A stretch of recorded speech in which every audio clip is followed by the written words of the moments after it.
your rank. Laura Miller, Muscatine, Iowa. I'm Diamond with Purium. And Up Team Crown. Cara Randall, Blue Diamond with Purium. And your up team crown. My up team crown is Mary Kay Mullally. Michelle Licata, Diamond from Minneapolis, Minnesota. Our up team crown is Kathy Agata. Awesome. Yay. Alyssa Kaufman, I'm from South English, Iowa, and my up team crown is Team Journa. I'm Dee Dee Delkamp from Madison, Wisconsin. Up team crown is Mary Kay. Yay. Awesome. Okay, well, we'll begin with you, Dee Dee, since you're holding the mic, okay? So what have Healthy Happy Hours done for your business? Well, I co-own a clinic. I'm a nutritionist. So when I see clients during the day, it is like a constant in and out. You know, I try to spend as much time with each client as possible. But you have a time limit with everyone because you have a schedule. So I don't have time to let everybody try product or explain everything, you know, about the cleanse to them at that point in time. So having them come back to our clinic, which we have a beautiful kitchen and conference area room, so perfect area to come back and join us in a group and let them learn from people that have already been on the cleanse. That's really beneficial for us to work it that way. And there's several people that are in the clinic with me, so they can invite their folks in, and so we can have kind of a group session that way. That's Works fantastic. well. Fantastic. Can you pass the mic to Alyssa? Same question for you, Alyssa. What have Healthy Happy Hours done for your business? Healthy Happy Hours have really created some momentum, lots of momentum for our business. Laura and I, we started out doing our Healthy Happy Hours together and just continued to build that momentum for our team. We use the Healthy Happy Hours just for a nice, friendly family get-together with our friends and family. We invite them over for snacks, drinks, and to learn more. I actually talked to someone yesterday to invite them to come, and she wasn't able to, but she was interested in knowing more. So we spontaneously just scheduled one for Sunday because that worked for her schedule, and so then we just started promoting for Sunday. So it's just, we try to do consistent Healthy Happy Hours, but also do spontaneous ones also that work with people's schedule who are interested in the Healthy Happy Hours. Okay. So you're also holding them weekly, consistently? Excellent. Trying the best we can. Okay, great. And same with you, Dee Dee? Yes. Yes, weekly? Awesome. Okay, perfect. Well, we have standing Healthy Happy Hours every week. Every Wednesday it's at my house. Every other Friday it's at a yoga studio in Minneapolis. And then we try to have Healthy Happy Hours like on demand too. So we have some of our team have, different facilities, and we go out to, and one thing that's great about the Minneapolis team is we really support each other. So if somebody's having a Healthy Happy Hour, people get together and they'll bring their people, and so we create a team effort around all of it, and that's been really helpful for us. And then, what I want to say to people is use the product, have your results, be excited and share your results, and just invite people. It's that easy. Because people get excited when you're excited and you're telling them, they're like, oh my God, yes. Excellent, So- excellent. That's great. Go right ahead. Great. So one of the things I've done is I have a very small clinic. I'm a massage therapist, so I've had a very intimate environment. And Dee Dee is on my team, and meeting her was a blessing because they have a beautiful spot at their clinic. So you can have small, intimate environment for people who really, they want to build belief. They want to build trust. They've been through so many cleanses and diets. They're skeptical. They may have been jaded by network marketing. But when they can come to these different types of environments, it meets different needs that they have. And working, I really like what you said, because we work together, and with Leah, our rising diamond on our team, she's been going around to different places as well. So it's really working as a team and having different venues. And it pays off. Last night we were planning today at the Willie Street Co-op, and one of my friends who's been coming to 3 or 4 Healthy Happy Hours called me, left a message, and said, I'm ready to start. And then we saw her at the co-op. So you never know what being out there does. And even if nobody enrolls at the Healthy Happy Hour, it is energy, it's momentum, it's trust, it's relationships, because it does come back to being relationship building and having fun. Excellent. Thank you, Cara. Okay, Laura, same question for you. Well, I just have to tell you about my very first Healthy Happy Hour. I didn't have a clue what I was doing. And I invited some folks over, 2 people showed up, and I showed them the entire DVD, 30 minutes worth. And then I put Arna on the phone in the middle of my kitchen table. One person signed up, the other one, she's still being dripped on and thinking about it. And it just grew from there. I got on the phone with Up Team, learned how to do Healthy Happy Hours. Alyssa came aboard and joined my team. Like she said, we started doing them together as a team. She'd come support me, then she'd start having Healthy Happy Hours. I'd go down and support her, and we just kept inviting and inviting. And when nobody showed up, we didn't stop. We used the opportunity to do training and keep moving forward. We set our Healthy Happy Hours weekly. We had, constant ones to invite people to. And these first 2 rows pretty much are from Iowa, my team mostly. They are starting to have their own Healthy Happy Hours in other cities. Quad Cities, we have one weekly. Across the river, we have one monthly in a salon. We have Clinton. Each 2 girls have different days of Healthy Happy Hours, so I try and support them as well as having my own. So we're creating a huge momentum by having them all over the place. So we have different places that we know people, and we just keep inviting, and it keeps growing and growing. Excellent, thank you. Dee Dee, you be so kind. So how do you find guests and how do you invite them? Well, it's a little easier for me maybe because I am seeing clients who need help every day. So for me, that's been wonderful connection with people that are wanting better health, and a lot of people that are very sick and really need help. So for me, that's been kind of my core group. Now I have to kind of learn to expand out of that comfortable core of people and get into people that maybe I haven't seen for a while, old friends, and that's my next step I have to work on. Okay, great, thank you. Elissa, how do you find guests and how do you invite them? I have been using my network notebook. I have just been going down through my network notebook, through my phone contacts, and names that resonate with me or turn on a light bulb, I write them down on my call list for that day. And that's really how I've just been calling them and just saying, hi, I've been thinking about you, how are things going? We just have a conversation. Sometimes it ends in them being invited to a Healthy Happy Hour. Sometimes it ends in me adding them to the Healthy Happy Hour page. It just kind of all depends, but definitely my network notebook has been a big one. Thank you. Awesome. So this is kind of funny. So we did a friends and family group cleanse starting at the beginning of March. So, and I just kept going because my son and everybody in my family did it. And I lost 16 pounds in 18 days. And so, Wow. like, I went to the coffee shop the other day, and the barista, she was going, oh my God, you've lost weight. And I'm like, oh my God. I said, I want to tell you about this stuff. I want to invite you to a Healthy Happy Hour. So, and then I was at Whole Foods the other day, and the cashier, I was buying stuff, and I don't even remember how we started conversation, but I was buying, like, all the stuff, the Flex Foods.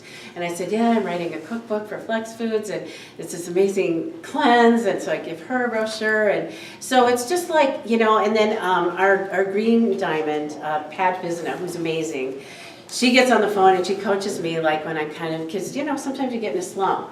She's like, go out, go shopping, talk to people, share with people. And I always thought she was annoying when she did that, when I was with her, but now I'm doing the same thing. So it's just like opening up your mouth and just being authentic and really sharing with people, like, because it's not about us. Right. It's about how we can help people and gift people the gift of good health. So, Thank you, Michelle. You're welcome. Okay. Yeah, Okay, so I'm going to dovetail on that, because what I really got in the beginning, I wasn't really sharing. It was more like people had to drag it out of me, even though I'm a holistic health practitioner and I work with people every day. And I realized I was making it be about me and my comfort and my fear level. And what if they reject me? What if they think I'm pressuring them? Or weird. my thing was the pressure, because people would always say, I don't want to be pressured. And so then I'd jump back and think, oh, I don't want to pressure them. So, when I was in that posture, nothing was happening. And then I realized I was being selfish. It was a matter of integrity that I asked the magic question. And so what I do mainly is when clients come in my office, I will connect with them, but find a way, the perfect time, when I'm working on their bodies and I feel their connective tissue, then I'll bring it. Have you ever heard of the 10-day celebrity transformation? And it doesn't matter if we're out in the store, if I'm someplace, I find a way to ask that question in every conversation that I'm with people. And if I don't ask that question, I know I just made that interaction about me. Yeah. So note to self, you're thinking of you as opposed to making a difference, like the flight attendant that Mary Kay shared about. And then when I get stuck and I don't have a lot of people that I'm in contact that day, then I go to the network notebook. So I'm using those varieties of things. And, the water guy coming and delivering my water. And, what's that canister? Oh, have you ever heard of the 10-day celebrity transformation? Just once I got over myself and got over that question, I was eliminating the word celebrity because who wants to talk about celebrities? It's cheesy. Well, the only reason it was cheesy is because I said so. Right. So once I just rolled it out because that's what it's called, then it made it a lot easier. And now it's my passion that talks. It's not the words coming out of my mouth, because sometimes I get so excited I'm fumbling all over the place anyway. But people get our intention. They really get our heart if we're not blocking it with all of our fear. So that's basically. Excellent, thank you, awesome, awesome.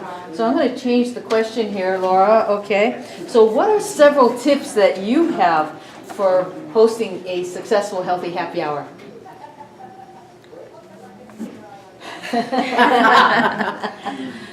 Tips to have a successful Healthy Happy Hour, I would say number one, have a clean environment that you're inviting your people to. Have your products on display and have your posture, dress for success,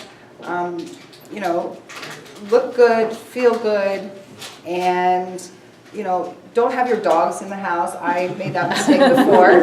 Now I put my dog, either I take her to the babysitter or I put her upstairs in the bedroom, which she's perfectly fine. What else? Just invite people, over-invite people, and serve a couple of drinks, keep it simple, and maybe have some flex foods, and have a whole lot of fun. Yeah. That's right. Yeah. Who else wants to answer that question? I'll be glad to. Yeah, you said that a little bit, is, don't try to make a buffet. So either the wrong way or whatever you want to call it, that is like having too many goodies for them to choose, because then that not only they're distracted by whatever foods you have there, but it changes their taste buds. So there's that piece of it. And then not having too many drinks, otherwise it becomes like, how do I have all these hands to get everything blended up and shaped up, and then you're all distracted by that. So it really is keeping it really very simple. And and the stories. And so if I'm hosting, not just my story introduction, but it really is the people like Dee Dee or the other person that's hosting the Healthy Happy Hour telling their story. The more, passion and personalities and types of stories for what their success is, a variety makes a difference. And those were some of the key reasons that made it healthy, happy, and an hour. That's another thing. When it goes longer, then your success rate starts to go down. So it really is staying to be accountable to that this is a healthy happy hour. And not being shy about pulling out the enrollment forms, having them look at them, have them fill them out, and then if they're ready, they can hand them back in. So it's really like, here's your ticket. This is your access to what you saw in the video, what you see with those of us here at the Healthy Happy Hour. If you really want it, here's the way in, and then we'll show you how to get started. Excellent, thank you. Here. I just have one thing to add to that. I'm an organic whole food chef, so when I first started doing Healthy Happy Hours, I created recipes. I made these bliss balls with the love shake. Again, Pat Business, keep it simple. Because the thing is, what you're trying to, you're not only are you inviting people, but the leaders that you're cultivating into your group, you want them to be able to duplicate what you're doing. So if you're doing all this fancy stuff, they're going to look at it and they're going to say, I can't do that. Right. So now I just put out a platter of flex foods, just cut up vegetables. Sometimes I'll make a dip. Really good one. But, keeping it simple, and we only ever do 2 or 3 drinks. And that's all I needed to Excellent. share. So have it be Thank you. duplicatable. That's awesome. Thank you so much for those beautiful shares. So I'm going to hand the mic over to Dee Dee. And Dee Dee, I want you to speak to the importance of scheduling a series of healthy happy hours and working as a team, as you do, to build momentum. Okay, well, at first, I think we didn't do that initially. But now we have a post that it is every Thursday at the same place, same time. We posted on our group Facebook page, and so that everybody knows that they can count on that time. So when one person comes one week, they know the next week that when they have somebody that they think of, that they can bring. And that's kind of the momentum, is hopefully people that are attending the one will think of people to bring to the next one. And so we just kind of keep it very scheduled every week, same time, same place. And then have your team members gone off to do any healthy happy hours of their own yet? Or they pretty much... Most of us, here? because we're all kind of related to the same place, it's a nice place to be able to bring their people. Now, we have a couple people that live further away, and that they'll be doing their own thing probably in their area. Okay, so eventually. they've come to your healthy happy hour, Yes. and they've learned how to do this, and they see how to do this, and then they know now. Do you go to them to help them get their healthy Yes, happy then I hours? would go Oh, to them perfect. to help them get going. So it's like the I do, we do, you do. Yep. Okay, perfect, okay. So excellent. And so Lisa, would you like to answer that question? Talk about the importance of scheduling consistent healthy happy hours and how that's helped to build team momentum. Scheduling consistent healthy happy hours. We started out doing once a week, each one of us, and then because we started getting so many on our team. Can you put the microphone up, because these Yes. guys in the back can't. Okay, Thank you. thank you. Because we have several people on our team who are doing healthy happy hours, we actually do schedule consistent healthy happy hours, but I may not hold one every week. It might be Laura holding one, I hold one, Marsha or Mackenzie or someone else on our team. So we always have a consistent healthy happy hour within the team, but then we go and support each other. So we always kind of know what everyone's schedule is with their healthy happy hours. So we always have an event to promote too. Very good. Excellent, excellent. So that's great, awesome. Would you like to, anybody like to answer that question? I'm good. Okay. Well, give it up, everybody, for these ladies up here. And now, does anybody have any questions?